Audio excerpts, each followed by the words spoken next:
Bonsoir mesdames, bonsoir messieurs. Patrick Mouyaya, ministre de la Communication et des Médias congolais, a foulé le tapis rouge du Festival des Cannes en France. Il a accompagné les acteurs du film de Boulogie intitulé Augure. Jules Boulembi dans ce commentaire.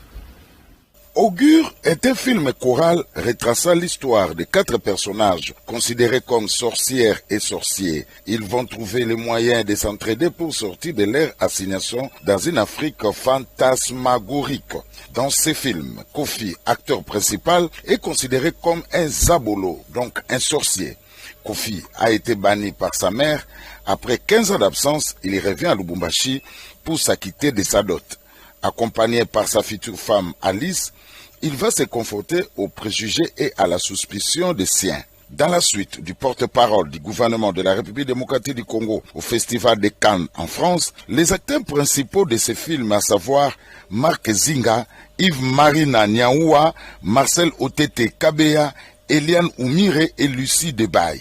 Baloji, de son vrai nom, Baloji Chani, né le 12 septembre 1978 à Lubumbashi, en République démocratique du Congo, est un rappeur, auteur-compositeur, poète, performeur, styliste, réalisateur et directeur artistique de films et clips vidéo belges. Il grandit à Liège, en Belgique. Il est anciennement connu comme MC Balo au sein des groupes Stalflamme. En solo, il chante en français. En 2008, il publie son premier album solo, Hôtel Impala, certifié disque d'or et dédoublement récompensé aux octaves de la musique. Il est suivi par un deuxième album solo, Kinshasa Succursale, en 2010, et d'un EP solo intitulé 64 Bytes and Malachite en 2015. En mars 2018, il sort son album 137 Avenue Kanyama. Plus récemment, il est multi-récompensé par son court-métrage Zombie. Quant au Festival de Cannes, il faut noter que c'est un événement le plus médiatisé au monde. Le Festival de Cannes attire de nombreuses stars, mais aussi beaucoup de marques venues faire leur publicité. Le ministre Patrick Mouyaya Katembwe a donc valablement représenté la République démocratique du Congo sur ce prestigieux lieu mythique qui accueille chaque année des stars du monde entier. Au-delà de la guerre médiatique qui ne cesse de mener contre les ennemis de la RDC, le ministre Patrick Mouyaya a supporté haut l'étendard du pays de Félix Antoine Tshisekedi Tshilombo. À la centrale électorale, l'équipe de l'audit externe chargée du contrôle du fichier électoral de la CENI a présenté le résultat de son travail lundi 22 mai à l'hôtel Béatrice devant la presse. Les résultats présentés sont les mêmes que ceux présentés par la CENI lors de son audit interne. L'audit externe a fait des recommandations d'observation pour la suite du travail. Alain Noka dans son reportage. La commission mixte chargée de l'audit externe du fichier électoral de la centrale électorale a rendu public son rapport lundi 22 mai à l'hôtel Béatrice devant les membres de la CENI, les animateurs de la société civile et les journalistes de tous bords. D'entrée du jeu, Madame Elisabeth, présidente de la commission mixte, a présenté les termes des références et les méthodes du travail de l'audit externe pour savoir si la CENI a procédé réellement à l'enrôlement des électeurs tout en comparant les données statistiques de la population, ainsi vérifier la fiabilité des données liées à la population. En outre, cette commission d'audit externe s'est appesantie sur les recommandations formulées par l'OIF si elles ont été respectées et appliquées par la CENI. Les résultats de ces rapports après présentation ne s'éloignent pas aux résultats de l'audit interne fait par la centrale électorale elle-même bien avant l'audit externe. Cependant, les fichiers électoraux étant adoptés, la commission mixte de l'audit externe du fichier électoral a fait des recommandations et observations, celle de fournir les données à l'ONIP, améliorer la communication pour renforcer la confiance de la population et crédibiliser le processus électoral en cours. In terms of the areas where there is war and it was not possible. On compte des gens qui ont chacun plusieurs années, beaucoup d'années dans le domaine électoral. Et que tout corps électoral, toute commission électorale doit faire ce qu'elle doit faire dans le temps qui lui est imparti. Il n'y a pas lieu de dire quelle est la durée idéale, le temps idéal pour faire le travail. Avions-nous besoin de dormir un peu plus ou plutôt nous avions besoin de faire le travail. Vous êtes en train de parler à des gens qui ont participé aux élections.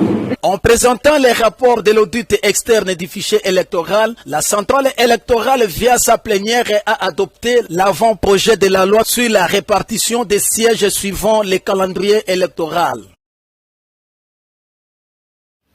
Les leaders de l'opposition ont visité quelques victimes internées dans différents hôpitaux de Kinshasa, des victimes de la répression policière lors de la marche du 20 mai organisée par l'opposition à Kinshasa. Image et commentaire.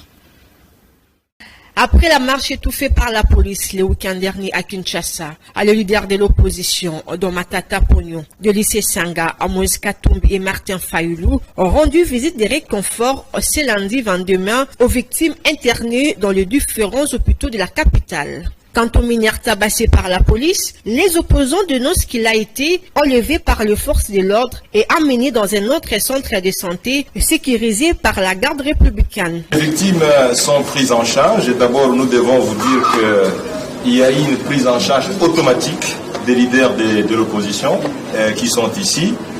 Même les jeunes mineurs qui a été, comme vous le savez, molesté de manière inhumaine, de manière presque sauvage par la police congolaise. Il y a eu 2 aides primaires qui ont été urgentes, qui ont été données par les leaders de l'opposition ici présents. Pour terminer, nous n'allons pas nous fatiguer. Nous allons continuer. Selon le commissaire provincial de la ville de Kinshasa, Silvano Kassongo, le bilan provisoire est de 9 blessés du côté des policiers et 3 blessés côté de la population. Les leaders de l'opposition ont annoncé d'initier des poursuites judiciaires contre les autorités qui se sont impliquées dans la répression de manifestants le jour de la marche. Voilà, après donc cette marche, il faut dire que l'opposition fixe un nouveau rendez-vous à ses militants pour ce 25 mai, un sit-in devant les sièges de la CENI dans la commune de la Gombe. Christian Marassi de l'Ensemble pour la République le confirme au micro de Nancy Mianda et Kuparbola. Nous avons organisé notre marche pacifique ce 20 mai, bien que l'itinéraire que le gouverneur nous a imposé, il a d'abord autorisé plusieurs marches un même jour. Nous avons trouvé que c'était irresponsable de sa part. Néanmoins, les Congolais ont répondu présent à l'appel de leaders. La population était avec nous. Le mal est que la police a réprimé notre marche. Vous avez suivi sur les images, il y a eu plusieurs blessés, il y a eu des mineurs qui ont été tabassés comme des malfrats. Il y a eu des personnes qui ont perdu leurs biens, téléphones et consorts. Donc nous décrions toutes ces choses, même des véhicules de leaders qui ont appelé à la manifestation ont été détruits par les éléments de la police. Voilà la raison pour laquelle nous appelons encore la population à venir ce jeudi à 8 h au sit-in que nous organisons devant le siège de la CENI. Donc nous serons ce jeudi encore dans la rue, nous serons devant la CENI afin de réclamer les bonnes élections. Donc notre objectif a été de marcher. Au moins aujourd'hui, nous sommes contents parce que la population a compris. Donc nous appelons les Congolais à se mobiliser déjà ce jeudi devant la CENI pour réclamer les bonnes élections. Donatien Moubikai, analyste politique, condamne le gouverneur de la ville de Kinshasa, M. Jean Tinondobila, pour avoir autorisé les 2 marches le même jour, mais également il condamne l'opposition de n'avoir pas respecté l'itinéraire. Christophe Ilonga. D'après les échos reçus, la jeunesse de l'UDPS a dû respecter la voie qui avait été tracée par le gouverneur, l'itinéraire est bien respecté. D'après les échos que j'ai reçus, je n'étais pas à la marche, tout s'est bien passé sans problème. Mais tandis que l'autre camp, l'itinéraire n'a pas été respecté et il y a eu des remous. Mais en dépit de tout cela, en toute liberté, j'estime qu'il ne fallait pas autoriser le 2 marches le même jour. Ça, je maintiens ma position. En tant qu'acteur politique, il aurait été souhaitable qu'on décale une marche, qu'on la mette un autre jour pour nous éviter de casse. Et au-delà de ça, d'après les images que j'ai reçues, j'ai un peu regretté le traitement, un traitement tout à fait violent des mineurs. Je ne sais pas, je ne connais pas en soi quelles étaient les circonstances, mais c'est une photo qui circule qui n'honore pas la police. Mais par après, j'ai appris que le responsable de la police a diligenté une enquête. On a mis la main sur ceux qu'on a estimé être auteurs de ces mauvais traitements des mineurs. Je crois que nous devons avoir l'essence professionnelle en cas de situation pareille, comment s'en tenir, comment le régler. Parce que ce sont des images qu'à travers le monde, quand elles circulent, ne sont pas des bonnes images pour le régime et même pour la police de notre pays. Si ça ne dépendait que de moi, il ne fallait pas que les démarches se tiennent le même jour. Pourquoi? Laissons les autres faire leur marche. Et si ces marches sont organisées et encadrées, n'oublions pas, nous qui avons fait l'opposition depuis très longtemps, nous connaissons comment Étienne Tshisekedi était devenu populaire.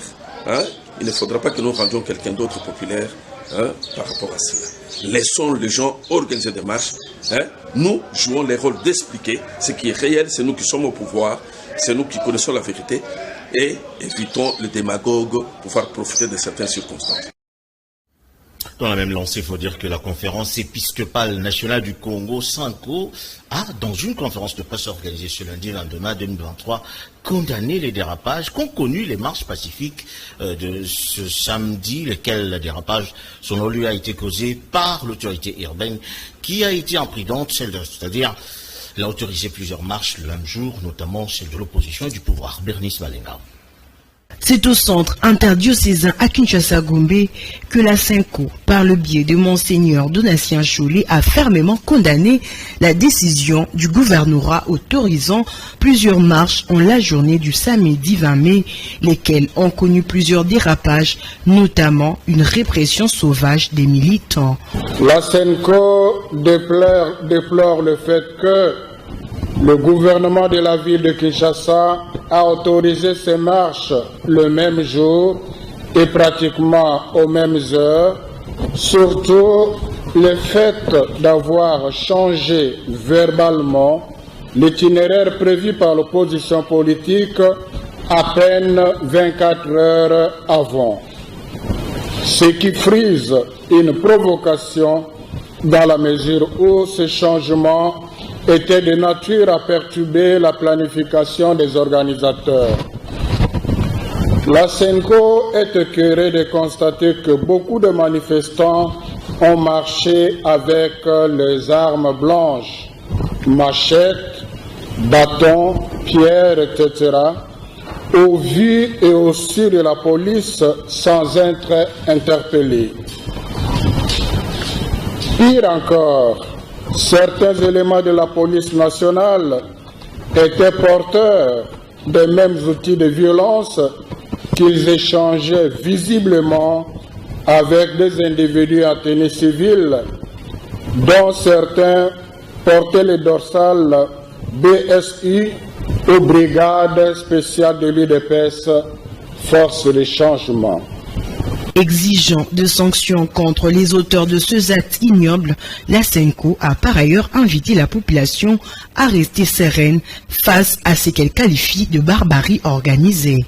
Elle attend des autorités compétentes des actions concrètes au-delà des promesses médiatiques d'enquête et de justice, promesses auxquelles nous sommes habitués et qui demeurent souvent sans suite. La SENCO exhorte le peuple congolais de ne pas céder à la peur face à la barbarie organisée pour l'intimider.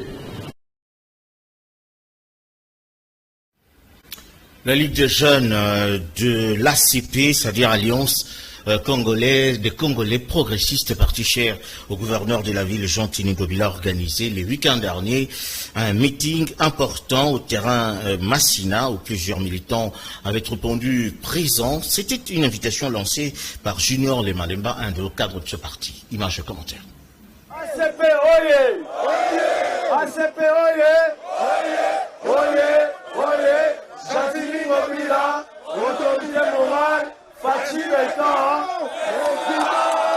La plupart des autorités morales de la CP ont eu du mal à se frayer le chemin, en commençant par le numéro 1 du parti, Gentini Ngobila. Le terrain municipal de Massina a refoulé du monde. Véritable démonstration de force des militants de ce parti ACP, qui ont organisé un grand meeting, celui de la sortie officielle de la Ligue des jeunes de l'ACP, supervisé par l'incontournable Junior Nemanemba, qui est le président national de la Ligue des jeunes. Dès l'entrée de jeu, il a expliqué aux militants venus de 24 communes de la ville-province de Kinshasa de faire confiance en ce parti. Ensuite, de soutenir la vision du chef de l'État, Félix-Antoine Tshisekedi. Pour lui, le président Félix Tshisekedi incarne un nouveau leadership positif pour la République démocratique du Congo. Les preuves sont là. Ensuite, ce fut au tour du secrétaire général de ce parti, Charles Moutamountou. À son tour, il a dit aux militants d'être unis et soudés autour des idéaux du parti pour clôturer. L'autorité morale du parti, Gentini Ngobila Mbaka, a pris la parole et a remercié le président de la Ligue des jeunes, Junior Nemanemba, pour cette grande mobilisation. Et il s'est adressé aux militants en insistant sur l'amour du pays, de faire confiance au chef de l'État, Félix-Antoine Tshisekedi, car le pays se construit en entièreté, comme vous pouvez le constater. Gentini Ngobila a aussi remercié les Kinois pour la confiance et surtout de bien travailler dans ce grand parti ACP.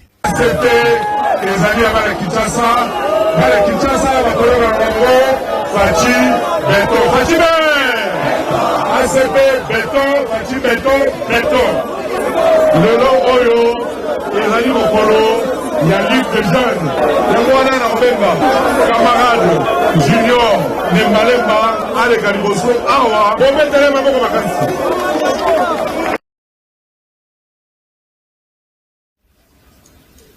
Le cadre militant de ce parti se prépare donc à la célébration de une année d'existence. Je veux dire que la cérémonie est prévue en date du 28 mai 2023 qui Kisangani. Gaston Piana, cadre du parti, cher Gentini Ngobila, en parle et en fait le bilan qui est selon lui largement positif. Patricia Tula. Aujourd'hui, jour pour jour, la CP va réaliser le premier anniversaire que nous allons fêter à Kisangani.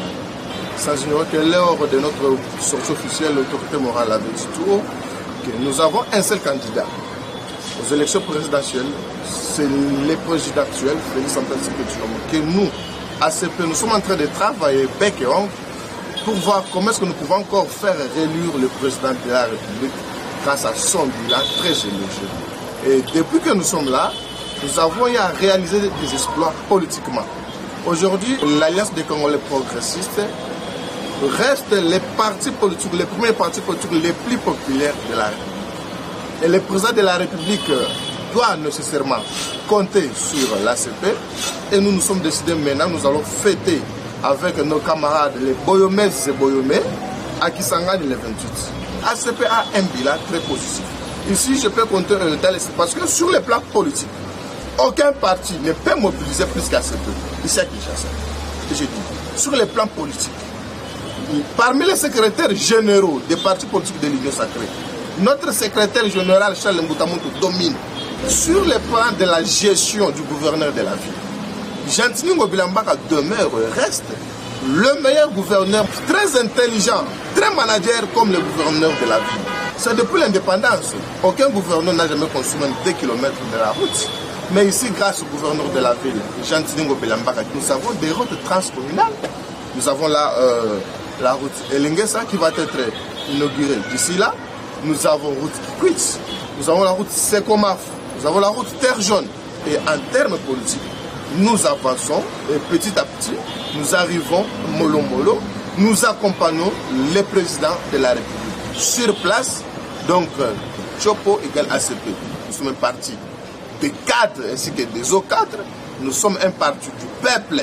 Donc, Alliance des Congolais progressistes, pour que notre parti ait de l'avant, nous sommes appelés d'être en alliance avec cette population congolaise. Voilà, fin donc de cette édition qui a connu la participation de Mario Mbongo, Koparbola, Bernice Valenga, Tony Binda et Serge Kulou. Dieu voulant, se retrouve prochainement. D'ici là, portez-vous bien. Bon, sur le programme sur Canal.